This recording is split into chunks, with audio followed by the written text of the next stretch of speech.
Carlos, muchas gracias nuevamente por estar aquí con nosotros. Gracias a ti. Vamos nada más a terminar esto que decíamos.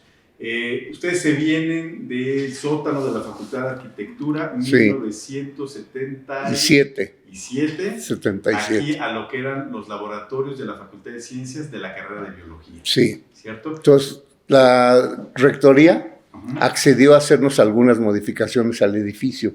La más importante de todas fue el acceso, porque el edificio no tenía acceso por donde lo tiene ahora.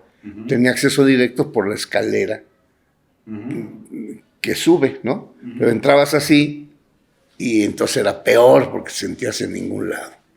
Entonces le hicimos esa entrada, que por un lado a los talleres y por el otro a la escalera. Y fue muy desangelada esa entrada. Realmente los talleres pues, tenían muy poquitas cosas, había muy pocos alumnos, demasiado espacio para la escuela y pues nos sentimos como chícharos en cazuela, ¿no? Eran entre 100 y 120 alumnos en ese momento más el profesorado. Yo no creo que hayamos llegado a 100. Estaba muy vacío el edificio. Muy vacío el edificio. No había nada en ningún lado. Nada en ningún lado, nada. En este piso estaban dos oficinas, que eran el coordinador y el secretario académico, coordinador académico, y ya. Ok. En este piso. Una vez que llegan a este espacio, ¿ya era UADI, ya era unidad académica de diseño industrial o seguía siendo carrera de diseño industrial? Era la carrera de diseño industrial. ¿Cuándo migra el nombre? ¿Qué pasó? ¿Por qué se cambia y qué beneficios tuvo el haber cambiado a la UADI? Bueno, mira, por primera vez voy a decir la verdad. Cuéntanos. Siempre ha habido un mito, pero el rector, don Octavio Rivero Serrano, era amigo de mi papá, porque fue el médico que operó a mi mamá. Entonces lo siguieron viendo y se encontraban en la iglesia ahí de la Colonia del Carmen. Él vivía enfrente de la iglesia y nosotros a la vuelta. Siempre Coyoacán, sí, Coyoacán. Entonces el doctor Rivero estaba ahí y cuando me nombran aquí coordinador, mi papá me dice, ve a ver al doctor Rivero. Le dije, ¿qué tiene que ver el doctor Rivero? Dice, es que él es el rector. Ay, yo no sabía. Entonces fui a ver al doctor Rivero allá a su casa, ahí en la calle de Viena, y me dijo, no, mira, ¿qué tal te llevas con tu director? No, muy bien, era Ernesto Velasco. ¿Qué tal te llevas? No, muy bien. Sí, mira, entonces van a desayunar conmigo tú y tu director, y ahí me presentan todo lo que ustedes tengan proyectado. ¿Qué año era? Eso fue 82. Sí. Entonces, con Margarita Shimada hicimos un súper audiovisual de lo que sería el proyecto de la Escuela Nacional de Diseño Industrial, la ENDI, para separarnos de arquitectura. Ese era el plan. Ya que estábamos aquí, pues ya separarnos de una vez. Y nuestro argumento es que nosotros ya teníamos todo lo necesario para hacer una escuela nacional. Y Ernesto, pues estaba muy interesado en que esto fuera una escuela nacional. Aunque él era director de la Escuela Nacional de Arquitectura. Ya era Facultad de Arquitectura. Entonces, fuimos a desayunar con don Octavio. Y ya desayunamos y dijo, no, primero comemos y luego hablamos. Pues ya desayunamos y acabando de desayunar ya recogieron todo. Dijo, ahora sí díganme lo que quieran, nomás les voy a decir una cosa. Yo ya sé a qué vienen. Independencia no va a haber. Así de entrada. ¿Cómo no? No va a haber. Porque miren, toda la universidad está llena de vascos. Y ustedes son los vascos de arquitectura. Pero en filosofía tengo a los geógrafos. En medicina, quién sabe qué. En ingeniería tengo a los de computación. O sea, total estaba llena la universidad de vascos. Entonces dijo, no. Independencia no, porque entonces tengo que dárselas a todos. Y nadie más. La última escuela que se independizó fue Trabajo Social. Y hasta ahí llegamos. Bueno, digo, pero quiero ver su proyecto y quiero ver y les voy a aconsejar. Bueno, ya vimos el audiovisual, ya pues, descorazonados, ¿no? Pero sí, vio el audiovisual, dijo, pues está muy bien, quiero ir a la escuela. Pues sí, doctor, el día que usted quiera. Bueno, dijo, miren, nos vemos aquí otra vez a desayunar en 8 días. Y ahí ya me dicen realmente qué quieren, que no sea la independencia. Bueno, entonces salimos Ernesto y yo de ahí, bajamos por el elevadorcito del rector. Desayunaron en rectoría. Desayunamos en el 11º piso. Y y ya salimos por abajo, ya yendo cerca de la facultad ya podíamos hablar, ¿no? Porque hay micrófonos por todos lados. Y entonces Ernesto y yo me acuerdo que íbamos así saliendo y de repente volteamos. Bueno, estaba de este lado Ernesto. Dinero, güey. Pues sí, ¿qué quieren? Dinero. Entonces le dijimos al rector, queremos dinero. Y ya sabía yo, pues sí, porque no te dan la independencia, quieres dinero. Entonces dijo, ok, van a tomar el curso de presupuesto por programas, que es un sistema que tiene la UNAM para hacer sus presupuestos. Tomen el curso y luego ya hablamos. Todos tomamos el curso, Abel estaba ahí. Tomamos el curso y pues ahí decía cómo llenar todo para hacer un presupuesto en la UNAM. Y nos despachamos con la cuchara, pero grande, así grande. Coche, queríamos pues, herramientas para el taller, queríamos mucha instalación para la biblioteca, queríamos muchas cosas, ¿no? Que sí nos hacían falta y otras que no hacían ninguna falta, pero que queríamos, ¿no? Así cámaras de video, ya sabrás tú. Entonces nos lo dieron todo. Nos lo dio todo. Y nos asignó un presupuesto. O sea, administrado por la facultad, pero dado directamente a nosotros por rectoría. Y eso te convierte automáticamente en unidad académica, que es lo que realmente somos. Uh-huh. Somos no es cierto que seamos IDI, somos unidad académica. Uh-huh. O sea, administrativamente, legalmente, ¿no? Sí. Eso somos. ¿Qué implica ser una unidad académica? Que tienes tu presupuesto. Uh-huh. Que tienes tu presupuesto propio y que tú lo manejas autónomamente, sin que el director tenga voz ni voto. Cosa que nunca se ha cumplido bien. Uh-huh. Pero bueno, siempre hemos negociado. Pero en eso quedamos, siendo unidad académica. Y a partir de ahí ya nos tocó pues, dinero. 1982 les tocó una partida presupuestal anual. Sí. Y en ese momento también hacía el posgrado en diseño industrial acá arriba, en el 2º piso. Sí, ya estaba. Ajá. Sí. Rápido, cuéntanos cómo fue ese. No tengo idea. No tienes idea. No. O sea, eso lo fundó Fernando Martín Juez, escondiendo su juguete. Ajá. Y nunca nos enteramos de nada. Ok. ¿Sabes quiénes estuvieron participando en esa creación de ese posgrado? Fernando Martín Juez, Carlos Chávez. Ajá. Fernanda Gutiérrez.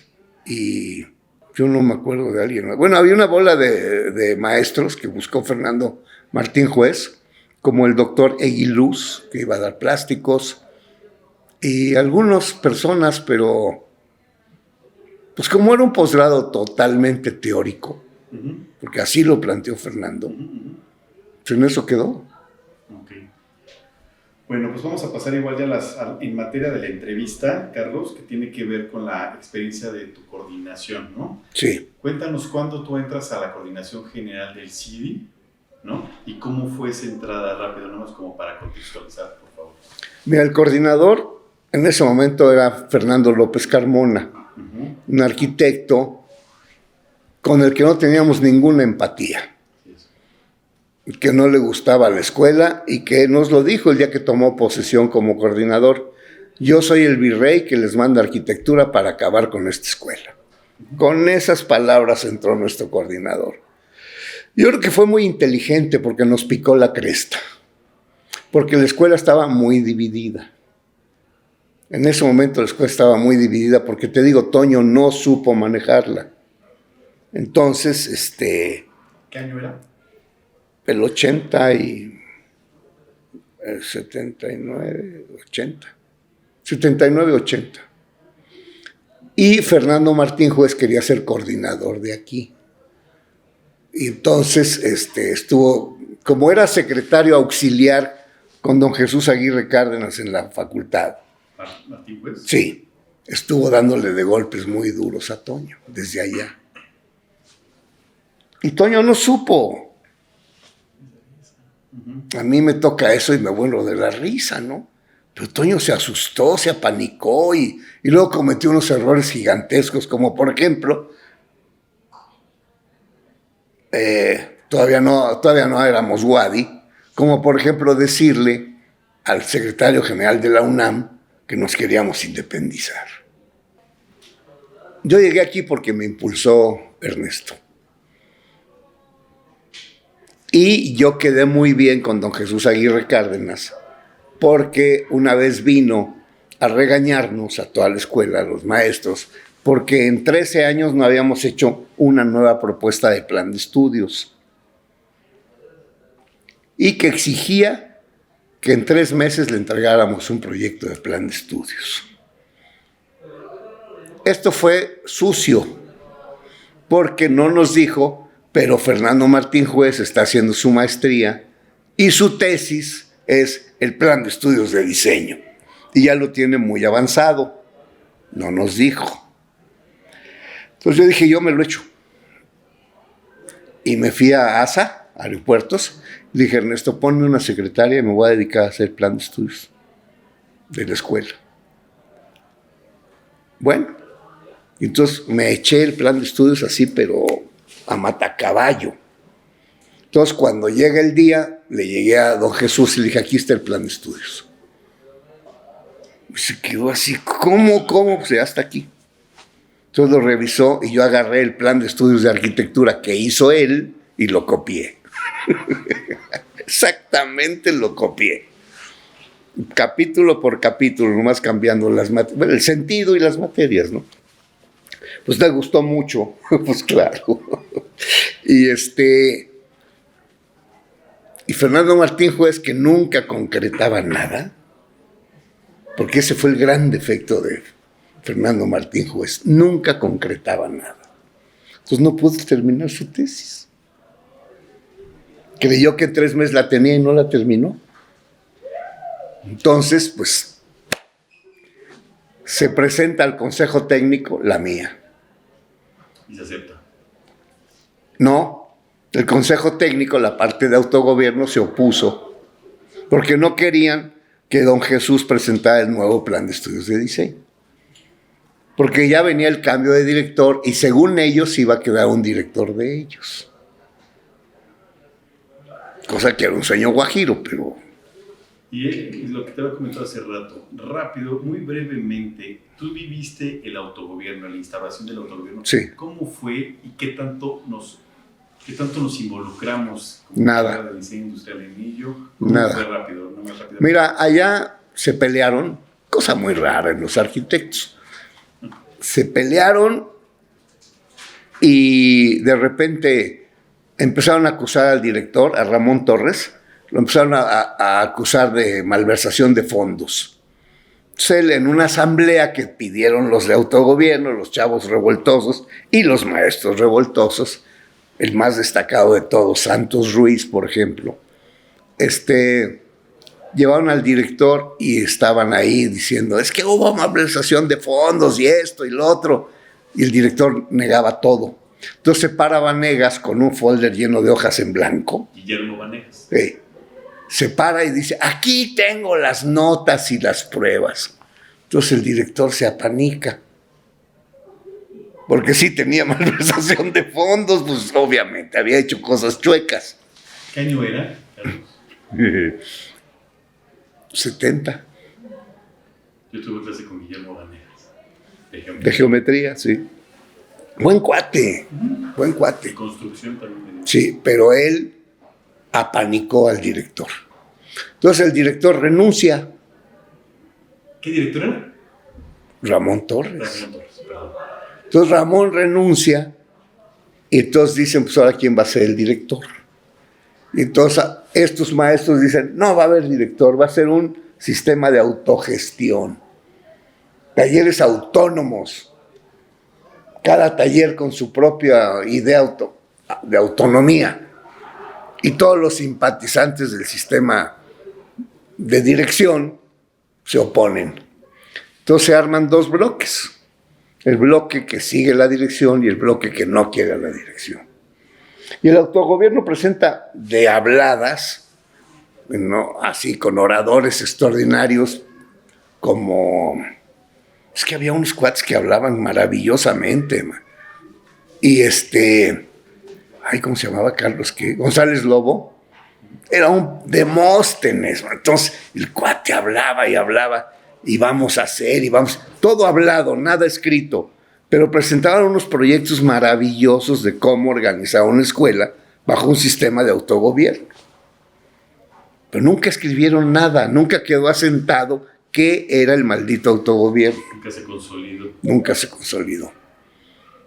Y otro, porque también Carlitos González Lobo era buenísimo para plantear, pero incapaz de concretar nada, ¿no? Entonces, entonces cuando estalla ese cohete, bajan y nos dicen que debemos estar con el autogobierno. Y Horacio les dice, nosotros no vamos a estar con ningún lado. Nosotros somos aparte, ese es pleito de ustedes. No, que es una bronca de la facultad. Y esto, no.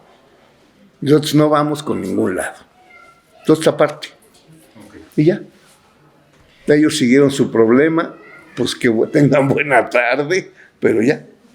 Ahora, continuando con esta parte de tu coordinación, estábamos contextualizando que estaba este coordinador que decía que venía a cerrar la escuela. Sí, López Carmona. Mira, la escuela estaba muy dividida y él llegó en un momento en que nos odiábamos.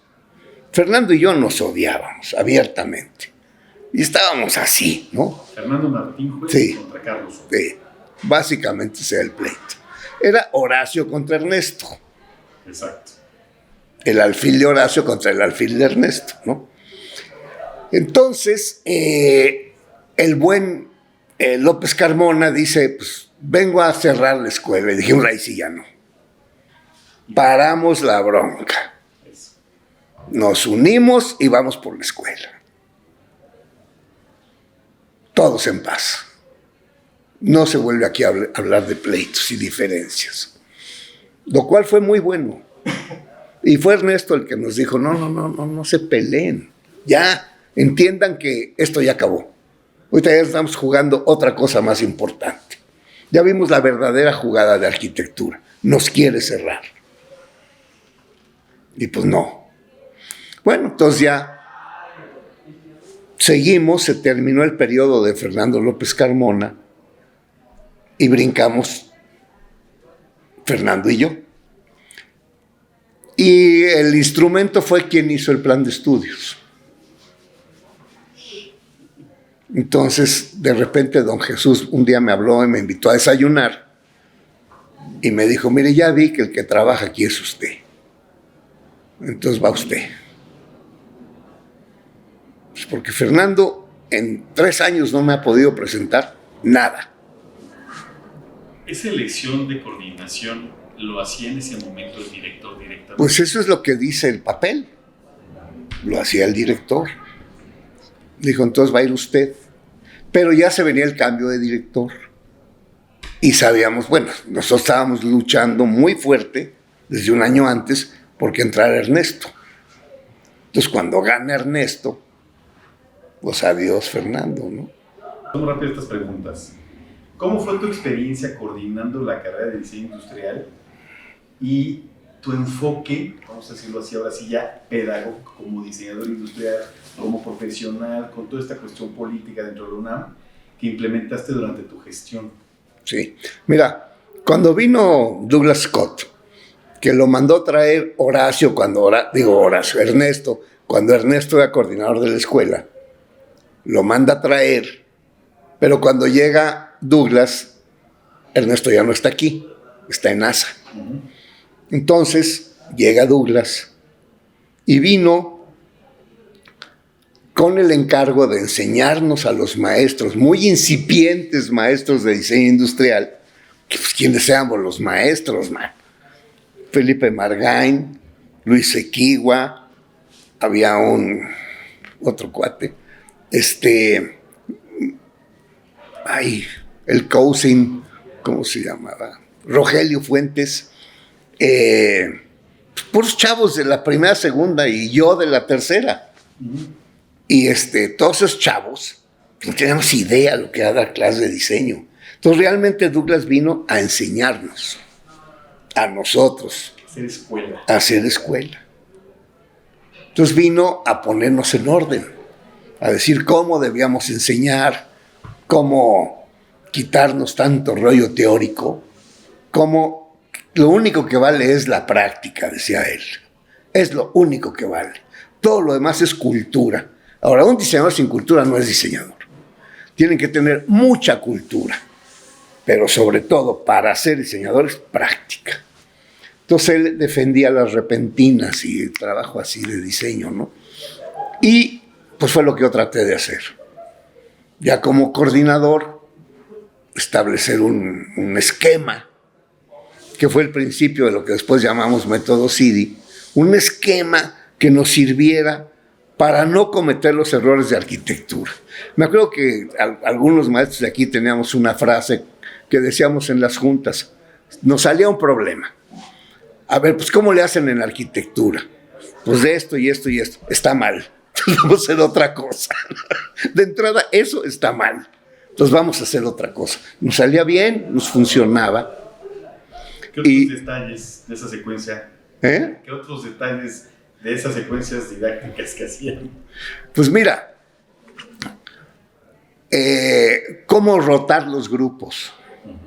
Teníamos 2 o 3 maestros por grupo. Pues cómo rotarlos.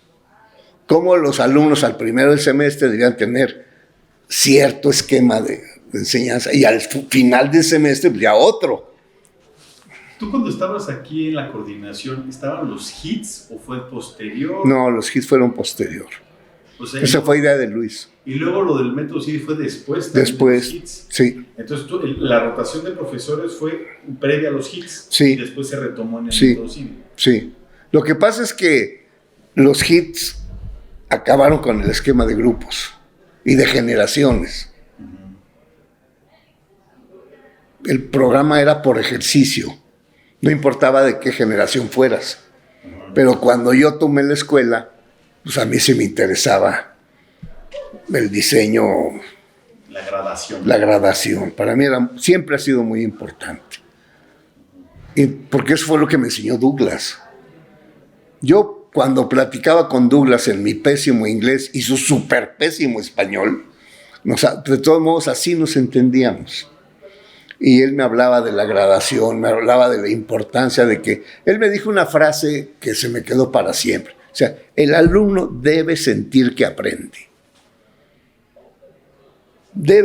Al vivir la experiencia con un maestro, debe sentir que está aprendiendo. No debe sentir que está yendo a la escuela, sino que está aprendiendo. Entonces siempre tiene que tener un reto de aprendizaje. Y eso hay que señalárselo desde un principio. Acabando este ejercicio, tú vas a saber esto y esto. Es lo que te vamos a enseñar a dominar con este ejercicio. Siguiendo ese punto, ¿qué aspectos consideras esenciales en la formación de futuras y futuros diseñadores industriales? Yo sé que ahora ya estás fuera de la academia, pero ¿qué consideras o qué siempre has considerado como esos aspectos esenciales en la formación? Primero, una gran cultura. O sea, un alumno que no lee, que mejor se vaya. Los alumnos de aquí tienen que ser gente muy culta, pero muy culta. Gente de mucha lectura y de mucho pensamiento, y de mucho ir a ver a museos y de mucho cultura. Cultivarte en música, en danza, en teatro, en ingeniería, en lo que quieras, pero cultivarte. Y para mí eso es lo básico. Otra cosa es que el alumno entienda que su principal deber es responderle a la sociedad. Que no se trata de hacer su idea o su capricho, sino lo que la sociedad necesita. Detectar en la sociedad la necesidad y llevarla a producto. Para mí eso es básico. O sea, el que quiere hacer cucharitas y cosas así, para mí son tonterías, ¿no? Es la escuela que nos presentaba Horacio, ¿no? Aquella de las tacitas y los tapetitos. No se trata de eso. Yo entiendo el diseño nada más como un servicio social. O sea, satisfacer necesidades de la sociedad. Y vivimos en un país que está lleno de necesidades, para las cuales los extranjeros, las grandes fábricas, no les interesa. No les interesa el escasísimo mercado que podría representar las clases más necesitadas de este país. Bueno, y de toda Latinoamérica, que es la misma hierba, ¿no? Pero para mí eso es básico. Desarrollar un pensamiento y una industria. Por eso fomentamos tanto la idea de los diseñadores empresarios. Que el diseñador saliera de aquí a formar una industria que pudiera satisfacer las necesidades básicas de la población. En cosas muy básicas, si quieres, pero bien dirigidas hacia lo más necesario. Tengo un ejemplo. Ricardo Torres, un alumno brillante de la misma generación que Mauricio Moisen y ellos. Ricardo Torres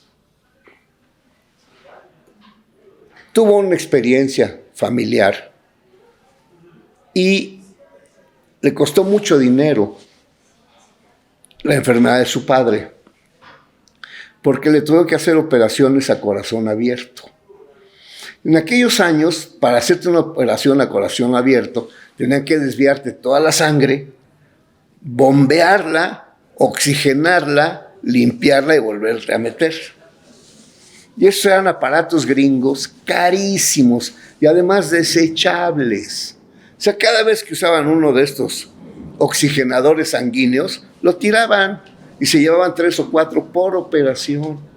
Y costaban un verdadero dineral. Así un dineral. Entonces Ricardo planteó la posibilidad de hacer de tesis un oxigenador sanguíneo. Que fuera barato, posible de hacerse con nuestras tecnologías y reciclable. O sea, lo usas, lo lavas, lo limpias, lo desinfectas y lo vuelves a usar. Y lo logró. Y lo logró. Porque lo hicimos. Aquí en el taller de la escuela hicimos. Y luego lo llevamos a probar con canino, como decíamos, o sea, en operaciones de perros. Y lo estuvimos probando y funcionó al centavo. Y un doctor muy entusiasta de la cardiología se entusiasmó mucho con el proyecto para desarrollar una industria en México que hiciera esas cosas. Y en ese desgraciado momento vinieron por Ricardo de Estados Unidos y se lo llevaron. Porque teníamos un espía de la CIA aquí. ¿Quién? Un cuate peruano. Estuvimos aquí, pregúntale a Luis. Teníamos espía de la CIA. Y entonces pues, estaban para eso, para robar cerebros. La UNAM está llena de espías de la CIA que su chamba es robar cerebros. Y entonces se lo llevaron a Ricardo. Pero esa era la filosofía que teníamos que tener. ¿Entiendes? O sea, no andar haciendo tonterías, sino cosas que de veras urgen. Porque las tonterías las hace cualquier artesano. Y las hace mejor, además. Mucho mejor.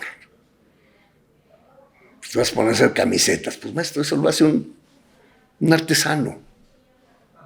Pero cosas que de veras se necesitan, que implican investigación y prueba y sufrimiento, eso es lo que debemos hacer, sobre todo como egresados de la UNAM, ¿no? Porque, pues, ¿qué es la UNAM si no eso? ¿No?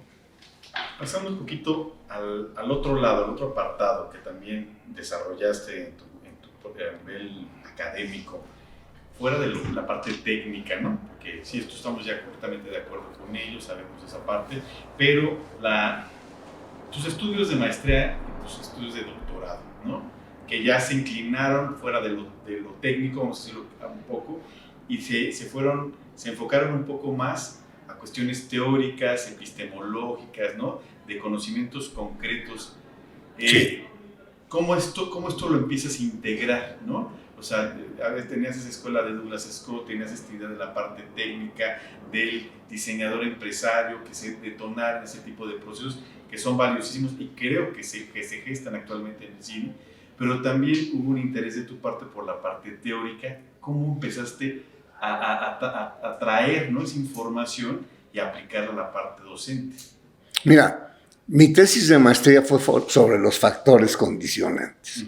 O sea, encontrar cuáles eran los factores condicionantes básicos, ¿no?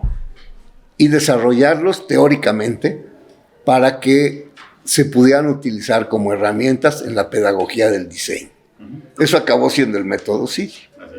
Pero los factores condicionantes, encontrar, porque se hablaba de, por ejemplo, el mercado es un factor condicionante. No, eso no es un factor condicionante del diseño, es del producto. Son dos cosas. O sea, en la mente del diseñador, a la hora de diseñar, ¿qué lo condiciona? ¿No? ¿Qué lo condiciona? Bueno, pues lo condiciona una voluntad estética, ¿no? Él quiere tener una proyección estética de sí mismo. Eso no lo puede evitar. A fin de cuentas, la parte artística de esto, ¿no? Pero también la función del producto. O sea, ¿para qué va a servir? Porque si no resuelves la función del producto, el para qué, no resolviste nada, ¿no? Y eso implica, pues, la colaboración con ingenieros, siempre. También el cómo fabricamos el producto y cuánto va a costar. Manejo de recursos económicos, sociales y humanos, ¿no? Todo lo que llamamos producción. Entonces, ese es otro factor. Y el otro importantísimo, pues, es la ergonomía. ¿Qué ser humano lo va a usar? ¿Cómo es ese ser humano? Es lo mismo diseñar una cama de hospital para personas que están quemadas, que bueno, que no está quemado. Pues obviamente no. Hay que estudiar bien al cuerpo del usuario, ¿no? El cuerpo, sus costumbres de uso también, ¿no? Entonces, bueno, hasta que encontré esos cuatro, estética, ergonomía, función y producción, luego jerarquizarlos. ¿Cuál vale más que el otro? Y eso fue mi tesis de maestría. A eso me dediqué. Tú en algún momento en la entrevista anterior que vimos del método Sigi, ¿te acuerdas? Platicamos sobre Marcos Gochman, Sí. esa influencia, ¿no? de su tesis que empieza a desarrollar sobre esta cuestión axiológica con Hartmann, Sí. en la Facultad de Filosofía. Cuéntanos nada más brevemente cómo eso te detona a esto que estabas platicando. Cuando no teníamos maestros en la escuela, cualquiera de nosotros se ofrecía para compartir algún conocimiento. Y Marcos Gochman había tomado clases de axiología, de filosofía, porque es un judío ortodoxo y los judíos tienen que estudiar. Entonces Marcos siempre estuvo estudiando con el doctor Hartmann y aprendió axiología, la ciencia del valor. Entonces Marcos le pidió al doctor Hartmann que lo ayudara a estructurar una jerarquía de valores para el diseño industrial. Y ahí hizo el esbozo de lo que después yo encontré como factores condicionantes. O sea, ¿cuánto vale la función? Él puso un listado muy grande de todo lo que interviene. Yo después extraje nomás 4. Pero, ¿cuánto vale cada uno ya como ciencia de valor? Axiológicamente, ¿qué vale más que otra cosa, no? Y entonces Marcos lo estructuró en su tesis. ¿Te mandé su tesis y la viste? Sí, sí. Bueno, que sí la tienes ahí ya, la tienes a la mano. Ahora, esta parte, una vez que encuentras los factores condicionantes, ¿con qué desafíos te enfrentas para desarrollar esta propuesta y permearla en todo el grupo académico? Sabemos que la gradación hacia la complejidad, eso también ya lo tenemos en entrevista, ¿no? Sabemos de qué va toda esta parte, pero con qué desafíos tú te enfrentas con el cuerpo docente, o sea, la resistencia o permeó fácilmente. ¿Cómo fue rápido? Cuéntanos eso. Mira, Douglas Scott, entre las cosas que me enseñó, es que el diseño era un camino de la dificultad a la complejidad. O sea, tú tienes una gran dificultad cuando empiezas la carrera. Una gran dificultad para diseñar. Obviamente los ejercicios tienen que ser de muy baja complejidad para que puedas afrontar la dificultad, ¿no? Pero a lo largo de la carrera vas abordando cada vez temas más complejos. ¿Por qué? Porque tú, con el ejercicio del diseño se va disminuyendo la dificultad, ¿no?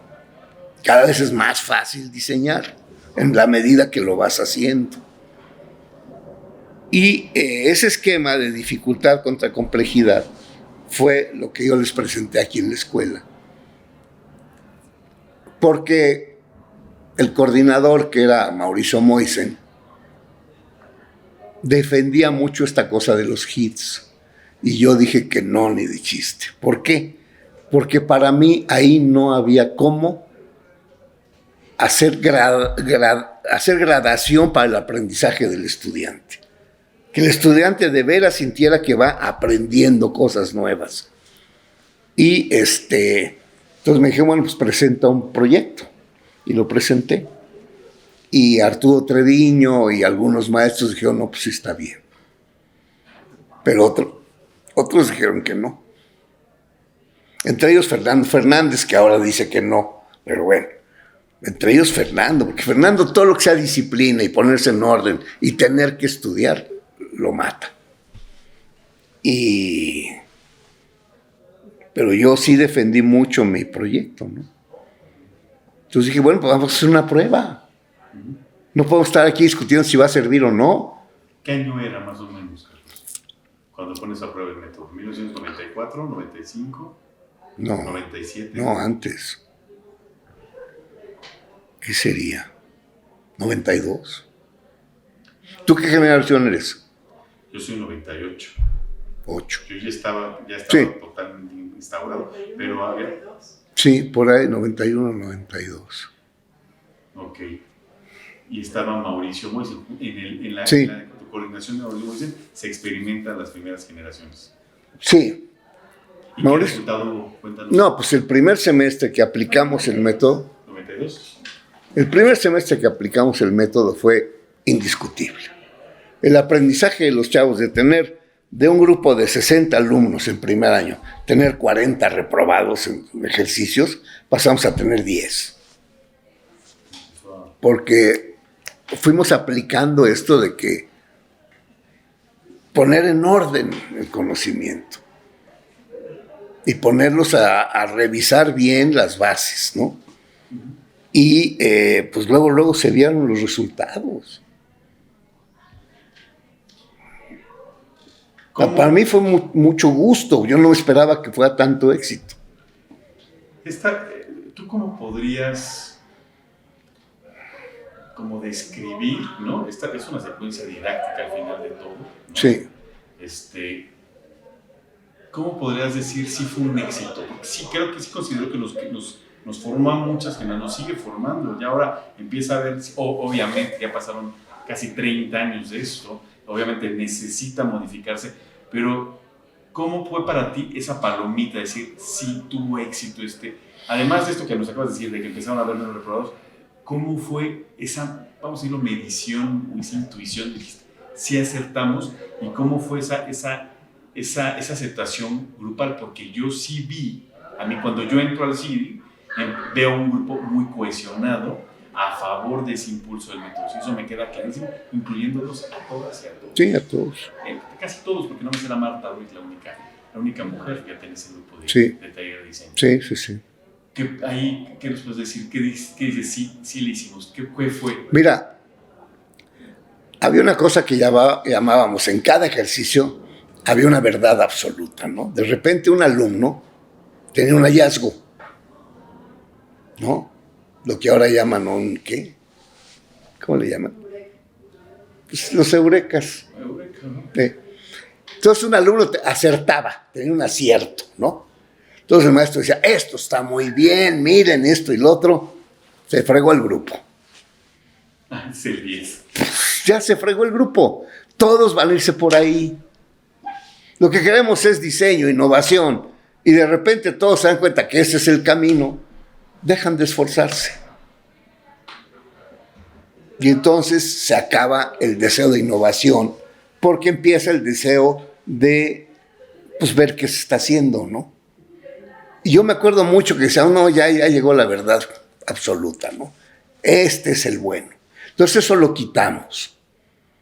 Quitamos que hubiera la posibilidad de que eso sucediera, sino que los alumnos todos fueran avanzando a su propio paso, pero manejando el factor condicionante que estaban trabajando.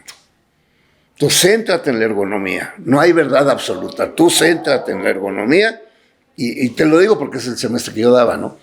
Céntrate en la ergonomía, vamos a resolver las cuestiones ergonómicas de este producto. Tenemos un ejercicio que se llama relación ergonómica de dos usuarios. Un objeto y dos usuarios. ¿Qué objeto puede ser? Bueno, pues puede ser un sillón de peluquería, ¿no?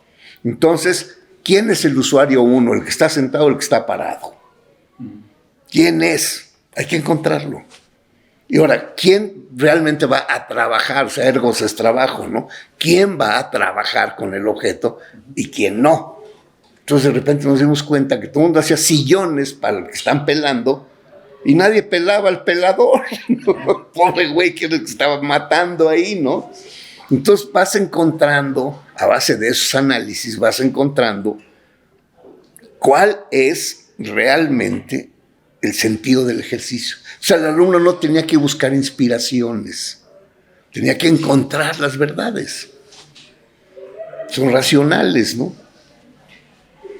Vamos a ya empezar a perfilar el final de la entrevista, Carlos, pero sí me gustaría mucho saber, y eso se me hace súper importante, una de las cosas que yo sí creo que diste esta escuela de una manera súper entregada, y creo que es importante que nos expliques un poco tu entendimiento sobre la estética, ¿no? Ya nos hiciste un poquito esa opinión, bueno, ese punto de vista, pero sí sería importante, igual, que nos comentes. Ahí sí te pediría que fuera, sí, a nivel profundo, ¿no? A nivel sí, epistemológico, todo lo que tú tienes en ese factor condicionante que es lo estético. Pues sí, mira, yo me di cuenta de que de los 4 factores condicionantes, la producción, la función y la ergonomía obedecen a motivos racionales. Pero la expresión del objeto, eso es lo que no es racional. O sea, yo diseñador, ¿qué quiero decir con este objeto? ¿O qué dice el objeto? Y entonces empecé a cuestionarme, ¿a quién le habla el diseñador? ¿El diseñador le está hablando a su cliente comprador? No. ¿A quién le está hablando? ¿A sí mismo? Pues creyéramos que sí, ¿no? Creyéramos que el diseñador es como el arquitecto que está haciendo lo que decía López Carmona, ¿no? Un monumento a sí mismo con la lana de su cliente, ¿no? Pero los diseñadores no podemos hacer eso. O sea, no nos podemos hacer monumentos a nosotros mismos en cada objeto, ¿no? Y entonces, yo me empecé a cuestionar mucho a quién le habla el diseñador. ¿Con quién habla como expresión artística, ¿no? ¿Y qué está diciendo? Entonces empezamos con esos ejercicios de qué debe decir el producto. Dependiendo del mercado al que va, debe decir algo. No es lo mismo un producto que se va a vender en Electra que uno que se va a vender en Liverpool. Es el mismo producto, pero el disfraz que le pones es otro. Un refrigerador, por decir algo, ¿no? Todos los refrigeradores son iguales. Les cambias la fachadita y este va para Liverpool y este va para Electra. ¿Qué es eso? ¿Qué es lo que lo hace de este lado y lo que lo hace de este otro lado? ¿Cómo sabes que acertaste para este y no para este? Entonces, pues ahí se hacen análisis muy profundos del medio sociocultural de cada usuario. Entonces yo lo primero que llegué a la conclusión es de que El diseñador le tiene que hablar al mercado, no al comprador, no al mercado, ese ente totalmente abstracto que es el que gobierna, ¿no? El mercado dice si un producto se sostiene o no se sostiene, o si hay viabilidad para sacarlo incluso, ¿no? Aunque no es un factor condicionante del diseño, si es un factor condicionante del producto, se hace o no se hace, ¿no? Bueno, entonces, ¿cómo hablas con el mercado? ¿Cómo te presentas al mercado para poder entrar en diálogo con él? Y esa fue mi preocupación. De eso se trató mi tesis de doctorado. ¿Nos puedes decir un poquito más de esa tesis? Mira, cuando yo empecé no tenía ni la más remota idea de lo que iba a hacer. Mi director de tesis me dijo, vas a fracasar. ¿Quién era tu director de tesis? Jesús Aguirre Cárdenas. Me dijo, vas a fracasar. Y el segundo director era Fernando Martín Juez. Che, vida da vueltas, cara. Y te peleas y te reconcilias, ¿no? Lo humano. Y entonces, si con la esposa se hace, pues no con cualquier otro. Entonces, me dijeron, vas a fracasar. Eso no tiene pies ni cabeza. Defíneme qué es mercado. Puta madre. Cosa que nunca pude ser. Pero entonces empecé a analizar el problema de la estética. ¿Qué factores son estéticos? Entonces, de repente se me puso enfrente la moda. La moda es una directriz del mercado, ¿no? Si esto está de moda ahorita, no importa que sea invierno, las chavas van a traer las faldas arriba, ¿no? No importa nada, importa la moda. ¿Qué es la moda? Pues hay un capítulo de mi tesis que es precisamente qué es la moda, ¿no? No la defino, pero sí la analizo, ¿no? Luego hay otro capítulo que es el gusto. ¿Qué es el buen gusto? ¿A qué te refieres cuando esta persona tiene buen gusto? Porque eso es una condición del mercado, ¿no? Dentro del mercado hay objetos de buen gusto y de mal gusto. Y hay un objeto en un sector del mercado, el mismo objeto, para este segmento es absolutamente horrible y para este otro es precioso, ¿no? Por ejemplo, las fiestas de 15 años, con niña vestida de princesa y todo. Pues hay un mercado así, ¿no? Hay uno que sí lo acepta y otro que no lo acepta, ni de chiste. Entonces, esas expresiones estéticas se plasman en el gusto. A final de cuentas, mi investigación me llevó a comprender que el gusto es un mecanismo de discriminación social. Así de sencillo. Las clases más poderosas son las que imponen lo que será buen gusto. Y ahí una cosa que es buen gusto dura un mes y rápidamente pasa a otra clase. Ahí dura más, hasta que llegas a las clases de más abajo, donde dura años cualquier expresión estética, ¿no? Años. Pero en las clases más económica y socialmente poderosas, no dura nada. ¿Qué otro factor encontraste? Además del gusto, la moda. El gusto es un elemento de discriminación social. Entonces ya cuando llegas a eso dices, ay, caray, ¿en qué me estoy metiendo? O sea, con el diseño, ¿en qué me estoy metiendo? ¿No? Entonces vamos a ayudar a discriminar socialmente. ¿Y sí? Bueno, ¿qué otro encontré? La moda, el gusto.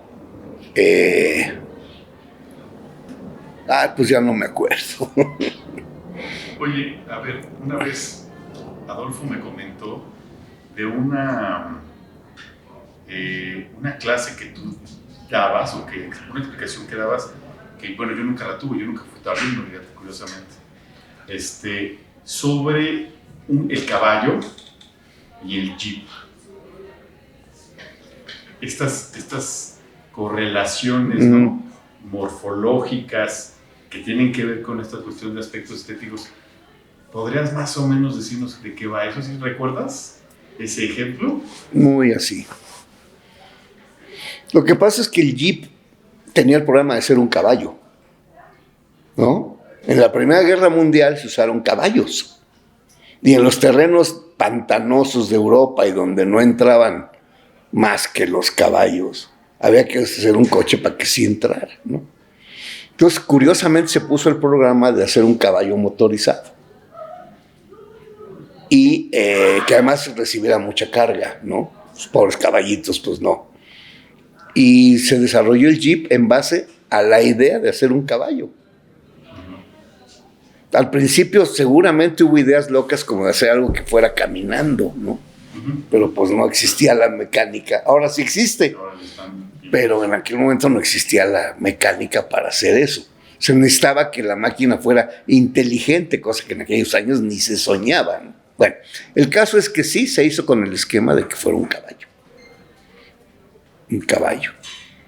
Y se logró en la medida que se pudo lograr, ¿no? Yo creo que eso es lo que resume eso. Oye, Carlos, ya por último, la última pregunta. ¿Tú te gustaría desarrollar actualmente algún nuevo texto sobre estos temas? ¿O tienes algún tema que tenga que ver con relacionado con teoría o epistemología del diseño? Mira, a mí me costó mucho trabajo salirme de aquí. Hacerme al ánimo que me iba a ir de aquí, donde estuve 46 años. Donde viví todas las penalidades que te puedas imaginar, porque yo aquí me eché muchos enemigos. Y bueno, y amigos, ¿no? Me costó mucho trabajo separarme del diseño. Y estoy separado del diseño. Me fui y me fui. ¿No te late? No, no me late. Además siento que yo hice mucho por esta escuela. Y como que no sentí que nunca alguien me dijera gracias. Esa es la última pregunta. De todo lo que hiciste, ¿no? Reconocido no importa, pero sí reconocido por ti, ¿cuál crees que haya sido la acción más importante? La lana. De haber sacado la lana. Traje la lana. Independencia económica de la facultad, sí. De la Facultad de Arquitectura. Sí, haber conseguido ser unidad académica. Eso, yo creo que eso es lo que más fuerza le da a esta escuela ahorita. Por eso nos sentimos tanto. Y por eso vemos a los de paisaje, de urbanismo, como niños chiquitos, ¿no? Porque nosotros somos otra especie, ¿no? No hay un taller de arquitectura que tenga nuestra fuerza. Y yo siento que eso se está desbaratando. Como que la gente de ahora aquí no es consciente de lo que significa ser de aquí, de la fuerza que podemos tener. ¿Qué consejo nos darías?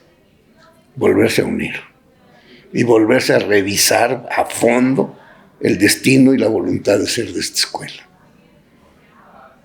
Y de volver a las raíces. Mira, todos los artistas mexicanos, todos, vamos a decir Juan Rulfo, Luis Barragán, Siqueiros, quien tú me pongas, artista mexicano grande, todos son grandes porque se agarraron de las raíces, ¿no?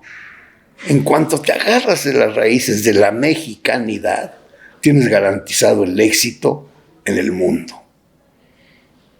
Porque es lo que el mundo quiere saber de México, ¿no? Luis Barragán, para mí Luis Barragán y Juan Rulfo son los ejemplos máximos de un artista enraigado, ¿no? Porque Juan Rulfo no habla más que de nuestra raíz mexicana, ¿no? Un mexicano que no ha leído a Juan Rulfo que se suicide, ¿no? Pero eso es México. Y yo creo que aquí hay que volver a las raíces. Horacio Durán fue como tú quieras, pero Horacio dijo, y lo dijo, quedó por escrito, que esta escuela tenía la vocación de satisfacer las necesidades del pueblo de México. Y volver a eso. Basta de frivolidad. La frivolidad la hacen todos. De frivolidad estamos llenos en la Ibero, en Centro, en donde tú quieras. Estamos llenos de cosas. Yo veo las exposiciones de diseño de las escuelas. Me da grima. Pura frivolidad. Y ahora el CIDI está en esa frivolidad. No sé por qué. Pues hay que acabar con eso. Cuesta mucho trabajo, sí. Pero ya una vez lo hicimos. Y volver a eso, ¿no? Volver a retomar nuestra raíz. Nuestra propia raíz. Luis y yo un tiempo estuvimos buscando mucho el diseño mexicano. Las formas que corresponderían a un diseño hecho en México. Si tú ves el sillón dental que hicimos Luis y yo, pues es un chacmol. Es un chacmol. Y yo creo que esas cosas, cuando alguien ha visto ese sillón dental, dice, es que es muy original. Es muy diferente a las otras cosas. No es cierto, güey, es el chacmol que va a tener de original. Pero tú lo ves y es el chacmol, ¿no? Y yo, Luis, a mí, eso me lo enseñó a mí Luis.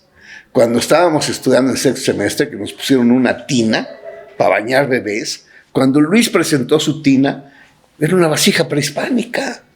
Yo dije, eso es. Por eso me interesó tanto cultivar la amistad de Luis, porque tenía esa sensibilidad. Yo creo que la sigue teniendo en sus cosas. A fin de cuentas, eso es de raíz indígena, ¿no? No como Xóchitl Gálvez. Pero Luis sí tiene raíz indígena, ¿no? Es príncipe tarasco el güey, ¿no? Siempre estuvimos cabuleando. Pero sí, pues es príncipe tarasco, ¿no? Y Luis tenía esa sensibilidad. Y yo siempre la quise tener y la logré en varios diseños. Mi autobús olmeca es una cara olmeca, ¿no? Uh-huh. Y esas cosas tenemos que volver a ser nosotros. La escuela no puede perderse en la frivolidad. Ahora, para mí el diseño ha cambiado tanto que, por ejemplo, ya nadie quiere un diseñador contratado. Ya eso se acabó. Ahora, ¿cómo es la chamba del diseñador? No sé. La verdad, yo no tengo respuesta. No. Pero hay que pensar si alguna vez me dieran ganas de volver a escribir algo. ¿Me tendrías que decir de qué? Carlos, ¿y si hiciéramos en el CIDE un proyecto de una historiografía de la enseñanza del diseño en México y te propusiéramos un capítulo, estarías interesado en colaborar? Mira, de entrada no. Yo ya me fui. A veces les cuento lo que quieran, pero ya no. Mira, yo ya me fui. Y no quiero ser Arturo Treviño. Que Arturo se fue, gran fiesta, llanto, ahí en el aula magna y mariachis, y bueno. Y al día siguiente estaba aquí dando clases. Y no había modo de sacarlo. Me acuerdo que un día me lo encuentro en el pasillo. ¿Qué haces aquí, Arturo? Pues aquí vine a echarle una mano a Jessy. Y volteé a Jessy y me hace... porque pues ya la tenía harta. No la dejaba dar su clase porque el señor pues, era el maestro de ahí. Y yo hablé varias veces con él y decía, vete Arturo, ya te fuiste, vete, ya vete. Aprende a decir adiós. Digo, no vas, si truenas con una novia, no vas al día siguiente a llevarle flores. Tronaste, maestro, tronaste. Por bruto, por lo que tú quieras, pero ya tronaste. Yo así estoy ahorita, yo ya troné. Pero si fuera un tema que a lo mejor... A lo mejor, si plantean algo interesante, pues ya por otro lado, a lo mejor sí. ¿Qué es para Carlos Soto la UNAM? Para hacer... Águila y cóndor. Traemos aquí atrás el águila y el cóndor. ¿Quieres algo más emocionante? La UNAM es mi madre. Es todo, para mí es todo. Cada vez que pierden los Pumas en fútbol me encabrono. Y no sé nada de fútbol. Pero la UNAM tiene que ser número uno en todo. En todo. Es la UNAM. Es la Universidad Nacional. Pues eso se dice con letras muy grandes. Así es. Con letras muy grandes. Pues muchas gracias, Carlos. Gracias a ustedes, jóvenes.